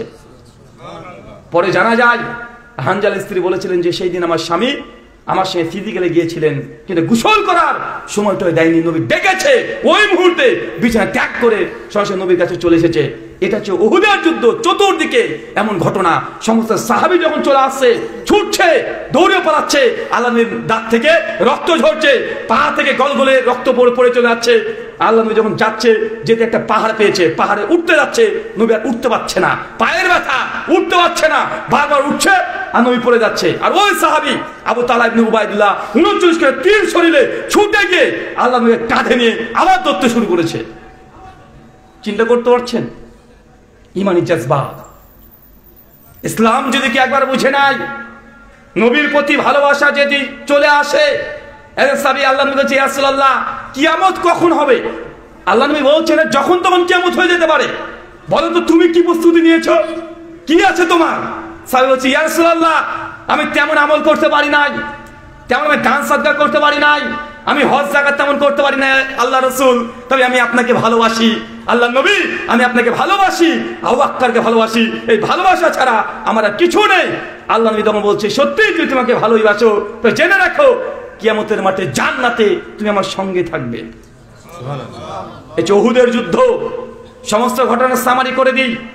আপনাকে আমার প্রশ্ন, ভাই বলেন তো, উহুদের যুদ্ধে মুসলমানরা বিজয় লাভ করার পরেও আবার পরাজয়ের গ্লানি কেন ভোগ করতে হয়েছে? কারণ বলেন। এক, নবীর আদেশকে লঙ্ঘন করা, নবীর বিরুদ্ধে আচরণ করা। দুই, লোভ লালসা, দুনিয়ার প্রতি লোভ লালসা। তিন, আমিরের আনুগত্য না করা। চার, কি শিখলেন আপনারা? এই উহুদের যুদ্ধ বর্তমান সমকালীন বাংলাদেশের সঙ্গে মিল আছে না নাই? আরো মেলানো সম্ভব। 4 নম্বর কারণ বলেন। আল্লাহ নবী বলছেন যে মুমিন কখনো একই গর্তে 2 বার পা দেয় না। পৃথিবীতে অনেক জাতি আছে যারা বিজয় লাভ করেছে। বিজয় লাভ করাটা বড় ব্যাপার নয়, এবং বিজয়ের পরে যে স্রোত আসে, যে চ্যালেঞ্জ আসে, এই চ্যালেঞ্জের সঙ্গে মোকাবেলা করে দাঁড়িয়ে থাকা, এটা বড় কঠিন কাজ। অনেক জাতি বিজয় লাভ করেছে। মুসলিম জাতির উপরে কতজন আক্রমণ করেছে? চেঙ্গিস খান, হালাকু খা, তাতারীদের ইতিহাস পড়বেন, কুরসেনের যুদ্ধ পড়বেন, কত বড় বড় আক্রমণ হয়েছে। কিন্তু মুসলমানরা তারপরেও বিজয়ের পতাকা তাদের হাতেই ছিল না ভাইজান? ছিল। চেঙ্গিস খানের ইতিহাস বললে পাগলা হয়ে যান আপনারা। রাতারাতি লক্ষ লক্ষ মুসলিমদেরকে তারা হত্যা করে একদম পাহাড়ের মতো টিলা করে বেঁধেছে। এটা কোনো মিথ্যা কথা নয়।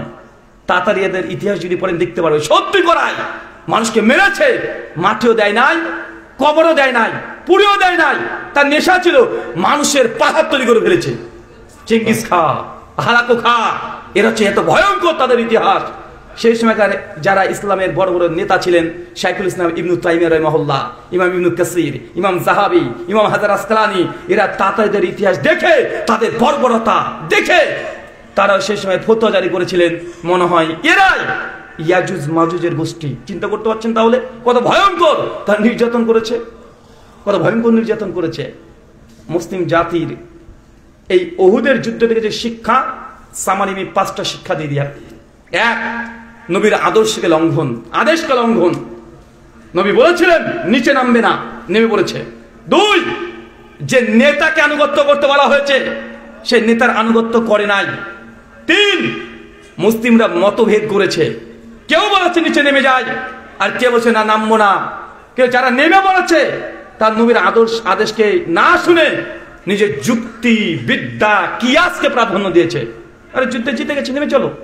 কিয়াসকে প্রাধান্য দিয়েছে না, নবীর আদেশের উপরে নিজের যুক্তিকে প্রাধান্য দিয়েছে। 4, দুনিয়ার প্রতি লোভ লালসা। 5, সমাধান বিবেকের উপরে নিয়েছে, রাসূলের আদেশে নেয় নাই। টোটালি এই 5টা সমস্যার কারণে উহুদের জিতে যাওয়া বিজয়ী পতাকা আবার উল্টে মুসলিম জাতি পরাজয়ের গ্লানি ভোগ করেছে। আপনাদের উদ্দেশ্যে একটা কথা, এই 5টা কারণের মধ্যে একটা কারণ যেন আপনাদের মধ্যে পাওয়া না যায়। যদি আপনাদের মধ্যে লোভ লালসা আবারও চলে আসে, আবারও যদি 5টা পয়েন্ট যদি আপনাদের মধ্যে দেখা যায়, জেনে রাখবেন অর্জিত বিজয় আবার কিভাবে তারা ছিনিয়ে নিতে হয়। যতক্ষণ পর্যন্ত বাংলাদেশে মুসলমানরা রাজত্ব না করছে ততক্ষণ পর্যন্ত বাংলাদেশে মুসলমান যতজন আছেন আমার মতে আপনারা অপরাধী হয়ে থাকবেন, অপরাধী হয়ে থাকবেন। বাংলাদেশ হচ্ছে ভারত থেকে, কারণ হচ্ছে বাংলাদেশ ইসলাম কায়েম করবেন, ইসলাম পালন করার জন্য বাংলাদেশ হয়েছে। বাংলাদেশের 17 কোটি মুসলমান, পাকিস্তানে 20 কোটি মুসলমান, ভারতের 37 থেকে 39 কোটি মুসলমান। 3 দেশের মুসলমানকে যোগ করলে প্রায় 75 থেকে 80 কোটি মুসলমান হয়। 3টা দেশ যদি আজকে আমরা এক থাকতাম, মুসলমান যদি 70 থেকে 80 কোটি এক জায়গায় থাকতাম, পৃথিবীর কোন বাতিল শক্তি মুসলিমদেরকে চোখ তুলে তাকানোর সাহস পেত না। কিন্তু ভাগ হয়েছে ইসলামকে নিয়ে। ইসলাম কেন থাকবে না? ইসলামকে রাখতে হবে। ইসলাম যদি না থাকে ভাগ কেন হয়েছে? কেন আমাদেরকে দুর্বল করে থুয়ে আসলেন আপনারা? কেন দুর্বল করে দিলেন? 3 দেশ থাকলে 80 কোটি মুসলমান, আর সব দেশগুলো দুর্বল। বাংলাদেশ দুর্বল, পাকিস্তান দুর্বল, ভারত মুসলমান দুর্বল। কিন্তু একসঙ্গে যদি 80 কোটি থাকতাম আমাদের সামনে কেউ চোখ তুলে তাকানোর সাহস পেত? কোনো দিকে পেত না। কিন্তু যে জন্য ভাগ হয়েছে সেটাকে প্রতিষ্ঠা যতক্ষণ না করছেন ততক্ষণ পর্যন্ত আপনাদেরকে আমি মনে করি যে আপনারা ফেল করেছেন। দেশ ভাগ হয়েছে এই জন্যই। ইসলাম পালন করবেন, সার্বভৌমত্বকে রক্ষা করবেন। 70 বছর হয়ে গেল এখনো কমপ্লিটলি কিছু করতে পারেননি। ফেলিওর। কিয়ামতের মাঠে জবাব দিয়ে তার জন্য প্রস্তুত থাকবেন। সব দেশগুলো আমরা এখন দুর্বল, সব জায়গাটা দুর্বল, সব জায়গায় নির্যাতিত, নিষ্পেষিত। বাবরি মসজিদ মুশরিক কাফেরদের দখলে, বাইতুল মুকাদ্দাস ইহুদিদের দখলে। 100 মসজিদের লিস্ট বের করে ফেলেছে, সেটা ভেঙে আবার মন্দির তৈরি করবে। যদি একসঙ্গে থাকতাম চোখ তুলে তাকানোর সাহস পেত না। আল্লাহ সুবহানাহু ওয়া তাআলা আপনাদের প্রত্যেককে বোঝার তৌফিক দান করুক, আমিন। আল্লাহ গোটা বিশ্ব জগতের মুসলিম জাতিকে আবার মাঝে সাথ করে দাও, তুমি তৌফিক দান করো, সকলে বলি আমিন। এর একটাই ঔষধ, নবীর আদর্শকে লঙ্ঘন করা যাবে না। যা হয় হবে, সুন্নাতকে ত্যাগ করা যাবে না। আল্লাহর পক্ষ থেকে রহমত আসবে ইনশাআল্লাহ, ইনশাআল্লাহ, ইনশাআল্লাহ।